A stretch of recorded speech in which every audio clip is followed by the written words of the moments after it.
Okey, macam ni kita nak repair sebuah peti sejuk ni. Dia nama Samsung deh. Dia nama Samsung inverter 2 pintu. Masalah dia bocor dari takung. Takung air ni. Nampak tak? Tu. Dia karak situ. Dia akan bocor lah.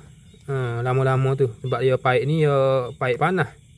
Bila air ada dari sokmo, air turun daripada atas, turun dari ni. Lepas tu paip ni panas, dia akan kering lah, kering sendiri. Tapi bila jadi gitu, kering panas sejuk dia akan bocor.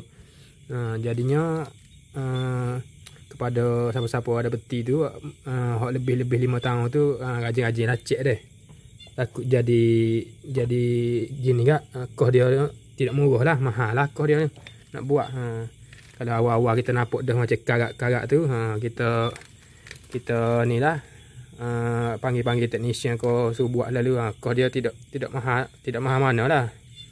Sebab kalau dia bocor gini, proses dia tu susah sikit. Sekian info tu je lah.